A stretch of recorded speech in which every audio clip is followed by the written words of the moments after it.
고린도후서 4장 7절 말씀부터 봅니다. 고린도후서 4장 7절입니다. 우리가 이 보배를 질그릇에 가졌으니 이는 능력의 심이 큰 것이 하나님께 있고 우리에게 있지 아니함을 알게 하려 함이라.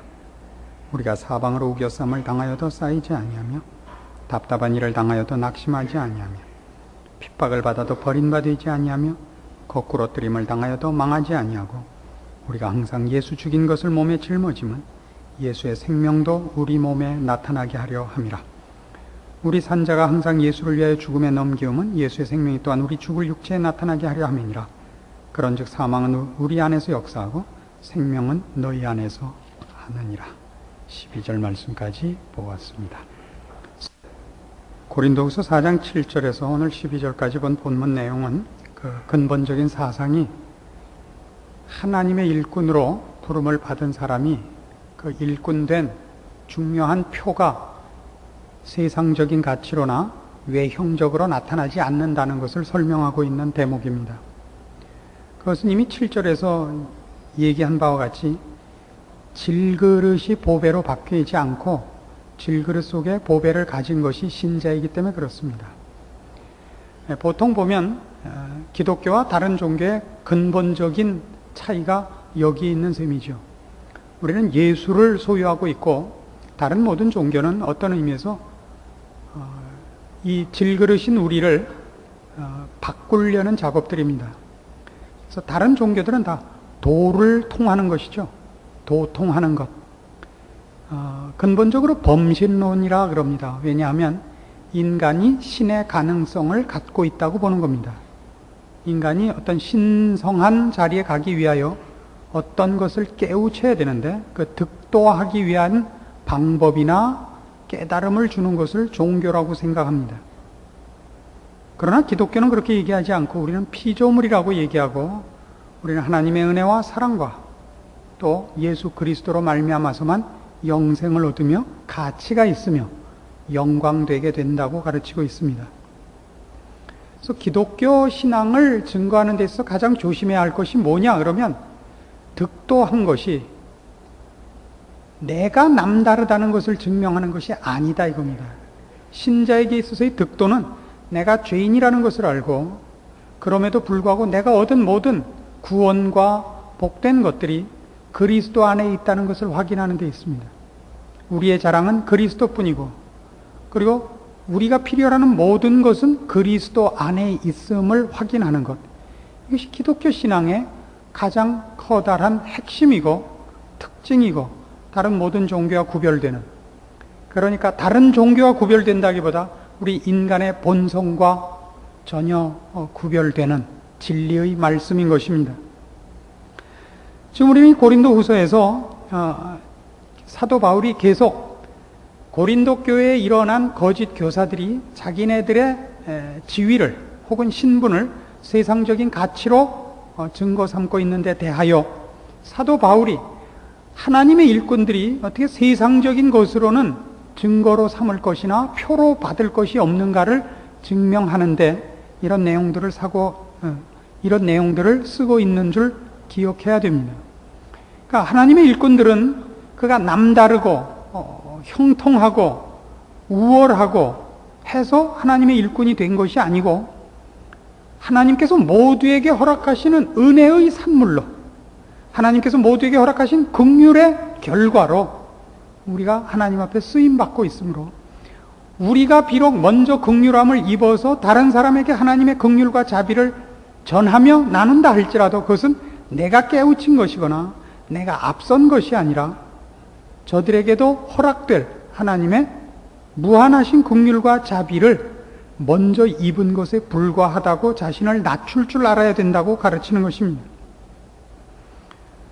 그래서 오늘 우리가 중점적으로 살펴야 될 그 8절 이하의 내용들을 보시면, 먼저 8절 보시면 우리가 사방으로 우겨쌈을 당하여도 쌓이지 아니하며 답답한 일을 당하여도 낙심하지 아니하며 핍박을 받아도 버림받지 아니하며 거꾸로뜨림을 당하여도 망하지 아니하고 라는 말이 나오는 것을 봅니다.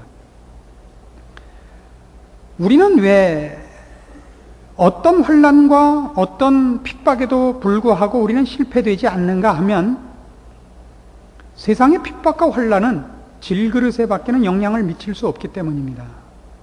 우리는 이 사상을 빌립보서 4장 13절에서 봅니다.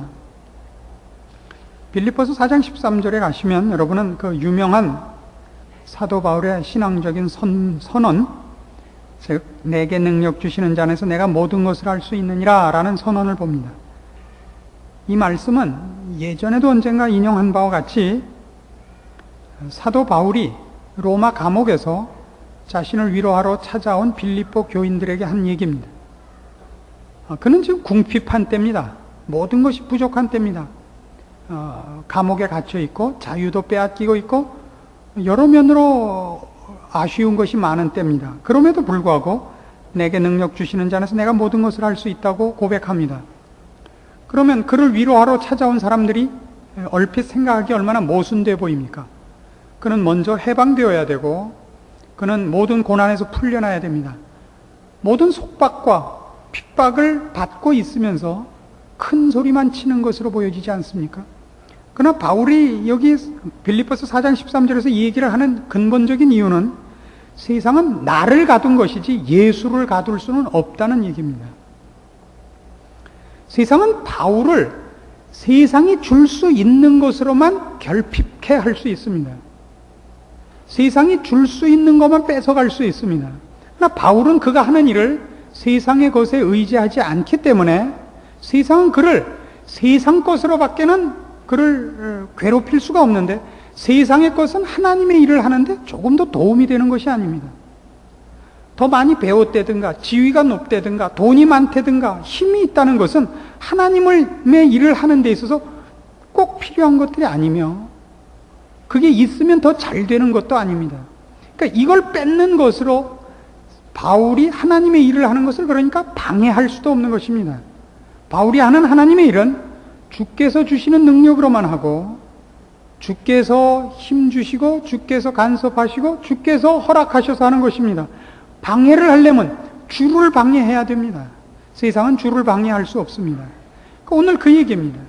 지금 고린도후서 4장 8절에서 보는 바와 같이 8절 9절에 있는 바와 같이 사방으로 우겨쌈을 당하고 답답한 일을 당하고 핍박을 받고 거꾸로뜨림을 당하여도 그래서 세상이 주고 세상이 뺏을 수 있는 것, 세상이 영향을 미치고 세상이 힘을 쓸 수 있는 것에 국한됩니다.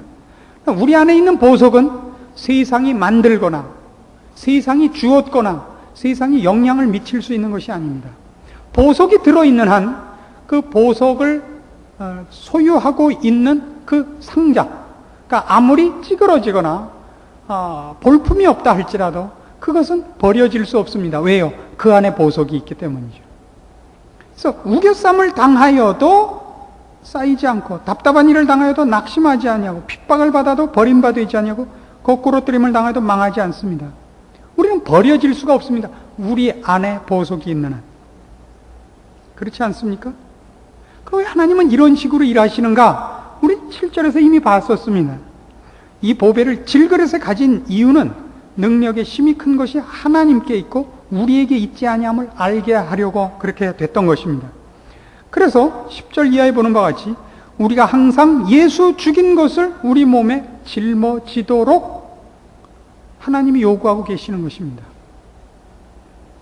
예수 죽인 것, 우리의 부족함, 우리의 미련함, 우리의 죄인된 형편, 무지함, 완악함, 모든 것이 제대로 드러나야 됩니다. 즉, 모든 사람이 저 상자를 뺏으려고 애를 쓰는 건 저 상자가 문제가 아니라 그 상자 속에 보석이 있기 때문이라는 것을 분명히 해야 됩니다.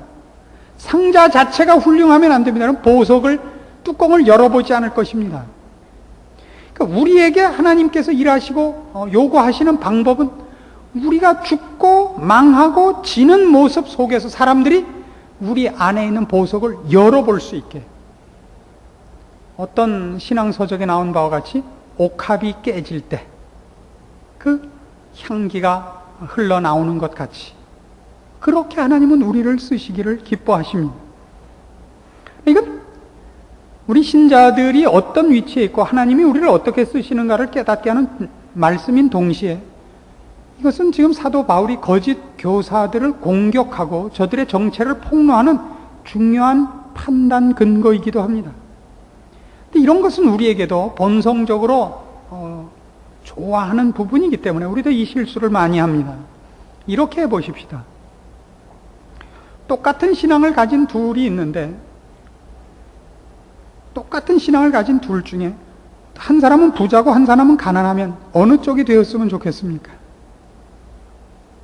여러분은 똑같은 신앙을 가진 두 쪽, 똑같은 신앙, 아주 좋은 신앙이라면 기왕이면 부자인 쪽이 낫습니까? 가난한 쪽이 낫습니까?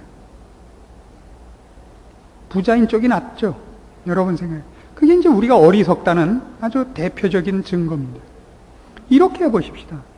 똑같은 실력을 가진 목사가 있는데 하나는 박사고 하나는 아니면 어느 쪽이 낫습니까? 그러면 여러분 어느 목사가 더 나아 보입니까? 똑같은 실력의 두 목사가 있는데 하나는 잘생겼고 하나는 못생겼으면 어느 쪽이 낫습니까? 우리가 얼마나 많이 이런 하나님이 따지지 않는 것, 아니 하나님이 쓰시지 않는 방법에 대해서 우리가 눈동자를 모으고 관심을 모으고 있는지 아십니까? 하나님은 그렇게 일을 안 하십니다. 목사가 너무 잘생기면 굉장히 곤란합니다. 우리끼리는, 믿는 사람끼리는 저 신자들이 저 목사가 잘생겨서 모인 것이 아니라 저 목사가 가르치는 생명의 말씀 때문에 왔다고 우리끼리는 되지만 제3자는 뭐라 그러냐면 목사하고 연애 걸러 갔지 단박에 그러는 겁니다. 그러니까 목사는 저 정도 생기는 게 가장 딱 맞지 않는가 이렇게 생각을 하고 옆에서 보면 할 말이 없는 거예요. 도무지 무슨 이번에 영생교 교주만큼도 안 생겼는데 왜 그렇게 열심인가? 우린 금방 뭘 하게 되면 그 사람 속을 열어보게 된단 말이에요. 그 상자를 열어보게 된단 말이에요. 상자 속에 뭐가 들어서 그러는가? 이 상자 때문에 싸운 것은 아니지 않는가라고. 그러나 상자가 너무 멋있으면 아무도 상자 속을 안 열어보게 된단 말입니다. 이거야말로 얼마나 큰 잘못인지 모릅니다. 그 유명하신 목사님 중에 한 분이 젊었을 시절에 목회를 시작하신 지 얼마 안 된 처음 목회하실 때 신유의 은사가 나타나신 적이 있다 그럽니다. 기도하면 금방 낫는 것까지는 아니었지만 그 목사님이 신방 가서 기도하고 오면 낫는 거예요. 얼마 있다가. 그러니까 처음에는 그 두드러지게 그 형편이 안 알려졌는데 가만히 생각해 봅니까? 그 목사님이 신방 왔다 기도하고 가면 낫더라 말이죠. 그래서 나중에 어떻게 됐을 것 같아요? 아무도 예수 믿으러 오지 않고 돈 싸들고 와서 목사님 달래는 건 얼마든지 줄 테니까 제 딸을 고쳐주십시오. 제 아들을 고쳐주십시오. 이렇게 된 겁니다. 그래서 그 목사님이 하나님 앞에 진심으로 무릎 꿇고 이런 소원을 아뢰었습니다. 하나님 이 은사를 거두어 주옵소서. 그 의미를 이해하시겠습니까? 왜 예수 죽인 것을 우리가 짊어져야만 예수의 생명이 우리 몸에 나타나게 되는지 그 깊은 이유를 아시겠습니까? 그래서 11절 보십시오. 우리 산자가 항상 예수를 위하여 죽음에 넘기움은 예수의 생명이 또한 우리 죽을 육체에 나타나게 하려 함이니라. 의미심장하지 않습니까? 우리는 우리가 잘 돼야 하나님이 영광을 받으실 것 같고 목사가 모든 면에서 훌륭해야 하나님이 영광 받으실 것 같은데 실제로 그렇지 않다고 성경이 가르치고 실제 우리 신앙생활 속에서도 그렇습니다. 목사가 너무 멋있으면, 멋있다는 말이 굉장히 애매한 표현입니다만 하여튼 그러면 안 됩니다. 그러면 여러분은 주님을 안 만납니다. 가끔 이런 말 하는 건 참 우습습니다만은 저한테 목회 성공의 비결을 물으러 오는 이들이 있습니다. 그건 아주 세상에 참 난감합니다. 그건 저보고 꼭 어떤 옷이 멋있는가 골라달라는 거하고 똑같습니다. 저는 그냥 아무 옷이나 입습니다. 그래도 멋있지만 와서 뭐라고 얘기를 하는데 제일 죽겠느냐 하면 설교만으로도 목회가 성공하는군요. 그렇게 얘기를 하면 아주 황당한 느낌이 듭니다. 그렇지 않습니다. 정확하게 우리가 진단을 하자면 하나님이 여러분을 사랑하셔서 여러분에게 하실 말씀을 저에게 맡긴 겁니다. 제가 남달라서가 아니라 하나님이 주신 말씀을 정직하게, 겸손하게, 충성되게 전하기만 하면 되는 겁니다. 수도꼭지와 같습니다. 수도꼭지 틀면 물 나오면 되는 겁니다. 여러분들은 물 나오는 수도꼭지에 와서 물 받아 먹은 것에 불과합니다. 수도꼭지가 훌륭하지 않습니다. 목사는 뭘로 평가되어야 되냐면 충성된가로만 평가되어야 됩니다. 그 충성 속엔 여러 가지가 있습니다. 하나님이 맡긴 말씀을 다 가르칠 것과 함께 하나님이 그 일을 맡길 때 우리를 여러 군데에서 약하고 모자라게 우리에게 주신 모든 조건들을 겸비하게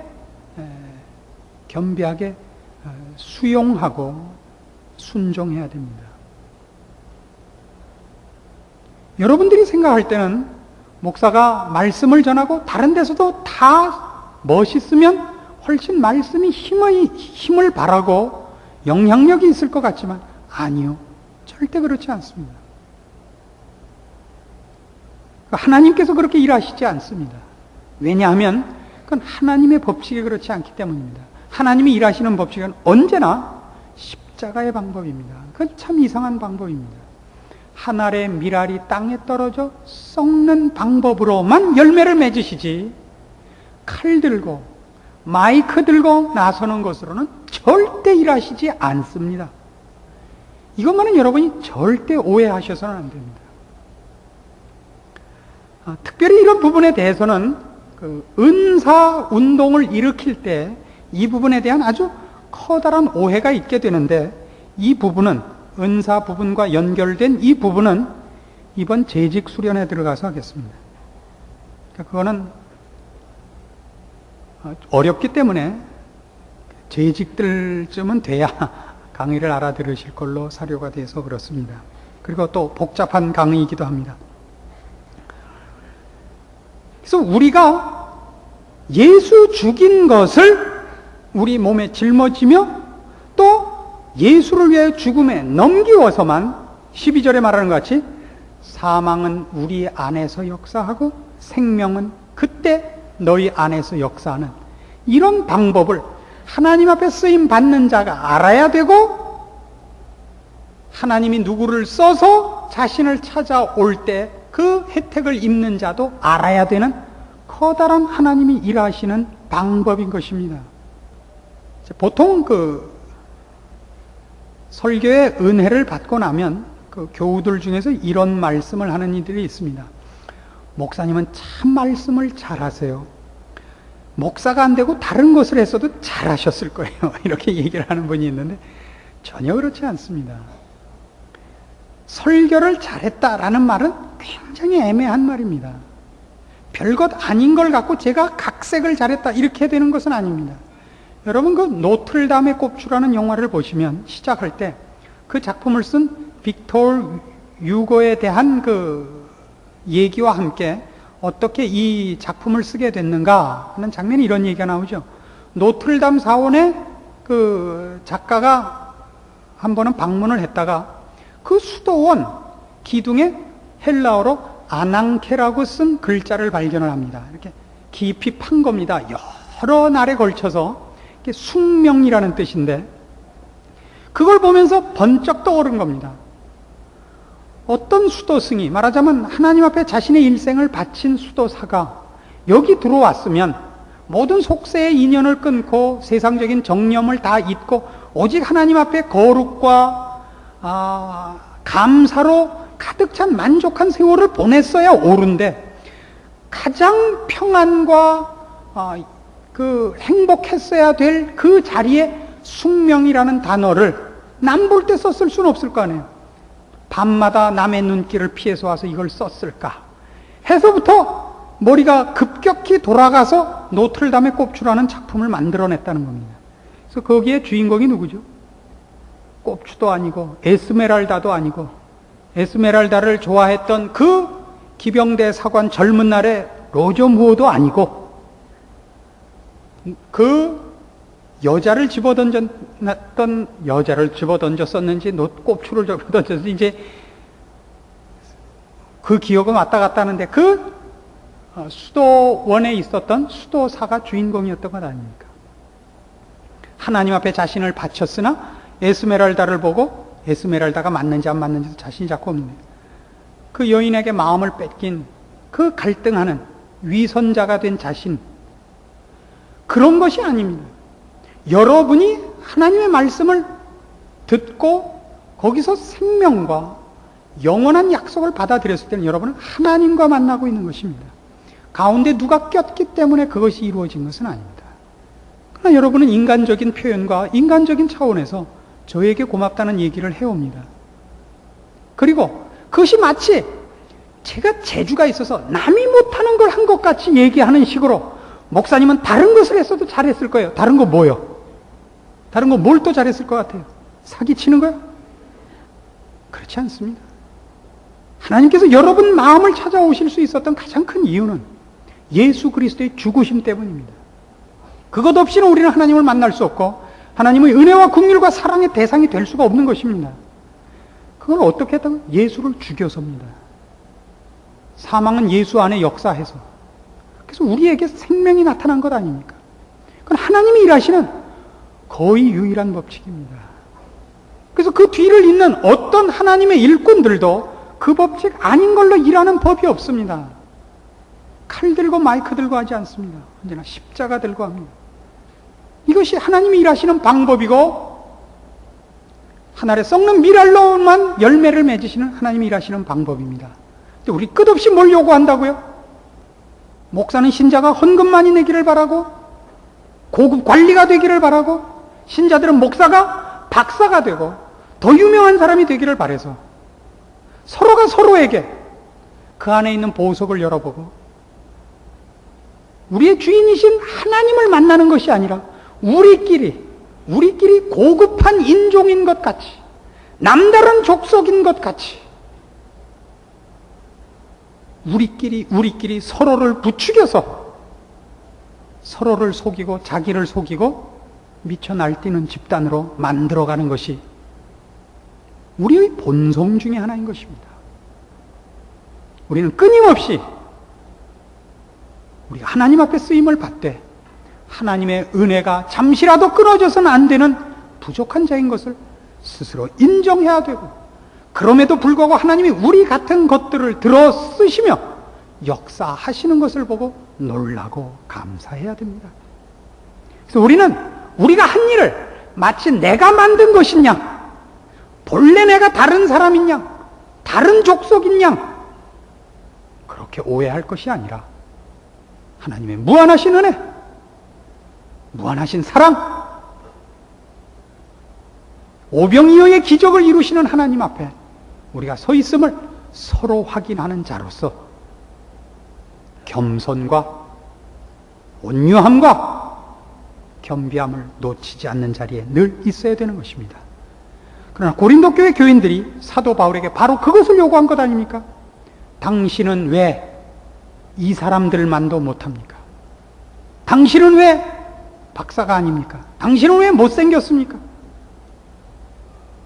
이런 것이 여러분을 괴롭히거든 여러분은 이 말씀을 근거로 하여 사망이 내 안에서 역사하여 예수 그리스도가 드러나며 상자가 열리며 옥합이 깨어져야 된다는 것을 잊지 않는 신앙의 분명한 원칙을 기억하셔야 할 겁니다.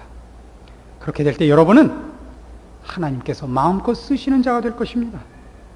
세상적인 조건으로 여러분을 판단하지 마시고 여러분이 십자가를 지고 있고 하나님 앞에 겸비한 마음으로 무릎 꿇고 있는 한 하나님은 얼마든지 여러분의 생애와 여러분을 통하여 영광 받으시며 기적을 이루십니다. 그리고 여러분의 존재가 십자가를 진 존재요 하늘에 심기워진 미랄이 될 것입니다. 그것이 우리의 자랑이어야 됩니다. 그것이 우리의 행복이어야 됩니다. 사람 앞에서 평가받는 나가 아니라 하나님 앞에서 평가받는 나 말입니다. 기도하십시다. 하나님 아버지 은혜를 감사합니다. 우리가 자랑하는 것이 무엇입니까? 바울이 얘기하는 바와 같이 우리의 자랑은 십자가여야 됩니다. 세상을 대하여 내가 십자가에 못 박히고 세상이 또한 나에게 십자가에 못 박혀 있어야 됩니다. 우리의 자랑은 이제 하나님 앞에만 있어야 되고 그 자랑은 그래서 하나님이 기뻐하시는 것이어야 됩니다. 하나님이 나를 기뻐하시며 나를 칭찬하는 것이 우리의 자랑이고 우리의 영광이요 우리의 힘이어야 됩니다. 주의 뜻으로 우리의 소원을 삼게 하옵소서. 주의 칭찬으로 우리의 자랑을 삼게 하옵소서.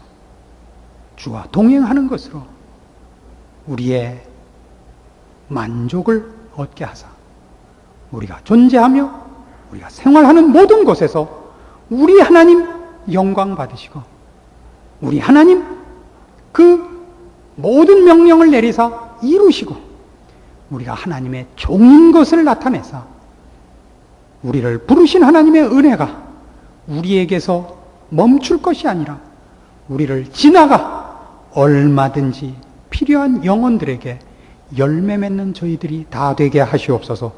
예수님의 이름으로 기도합니다. 아멘.